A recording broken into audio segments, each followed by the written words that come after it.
Hello everyone, মোৰ নিচিনা বাৰু আপোনাৰ চুলি সৰিছে নেকি? মোৰ কেই সপ্তাহ মানৰ পৰা ইমান চুলি সৰিছে, চুলি সৰি দেখিছেনে? চুলি বহুতখিনি কমিয়ে গৈছে। আনকি মই যেটো স্মুথনিং আছিল সেইখিনি নোহোৱাই গৈছে।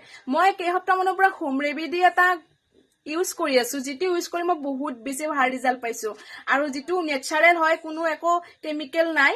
তো সেই যেটোত মই ভাল পাইছো, তো মই ভাবিছো আপোনালোক নেদেখালে কেনেকে হ'ব, যেহেতুকে এইটো সমস্যা প্ৰায় মানুহৰ আজিকালি সকলোৰে চুলি সৰে। তো মই এইটো আপোনালোকক আজি দেখাবলৈ গৈ আছো। কেইটামান বস্তু লাগিব, যিখিনি বস্তু সকলোৰে ঘৰত এভেইলেবল হয়। এইটো হোম ৰেমেডি বনাবলৈ আমাক লাগিব ভিটামিন ই কেপচুল আৰু লগতে লাগিব এই কোকোনাট অইলটো, যেটো ব্লু কালাৰ, সেইটো ইউজ কৰিব। ইয়েলো কালাৰটো নকৰিব, এইটো কৰিব, এইটো বিৰাটে ভাল চুলিৰ কাৰণে। আৰু লগতে লাগিব এলোভেৰা জেল, এইটো হৈছে পতঞ্জলিৰ হয়, এইটো ইউজ কৰিব খুবেই ভাল। আৰু লগতে তিনিটা কাটি ললো, যিহেতু মই দুয়ো লগাম, সেইকাৰণে পিঁয়াজ কেইটা ধুনীয়াকৈ কাটি মেলি ধুই পখালি ললো আৰু এনেকৈ সৰু সৰু টুকুৰা কৰি লৈছো। আৰু এইখিনি এতিয়া মই মিক্সিত পেষ্ট বনাই ল'ম। তাৰ পৰা ওলাই ল'ম ৰসখিনি। ৰসখিনি ওলাই লৈছো পিঁয়াজৰ, আৰু ৰৈ থকা পিঁয়াজৰ যিখিনি ওলাই সেইখিনি আপোনালোকে চব্জিত দিও খাব পাৰে। আৰু এনেকৈ নেচেকাকৈ কিছুমান লগাব পাৰি, কিন্তু যি লাগি থাকে ন গুড়া হৈ কিনে ভাল নালাগে। তো মই এনেকৈ চেকিয়ে লওঁ। তাৰপিছত ইয়াতে দিব লাগিব এতিয়া ভিটামিন ই কেপচুল।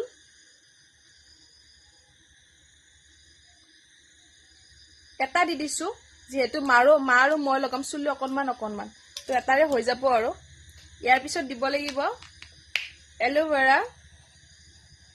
এনেকে তেল দিয়ে দিলো, আৰু 1 চামুচ দিলে হৈয়ে যাব। এয়া দেখিছেনে? এনেকে 2 চামুচ দিব লাগিব। এইখিনি এতিয়া কৰিব লাগিব গৰম।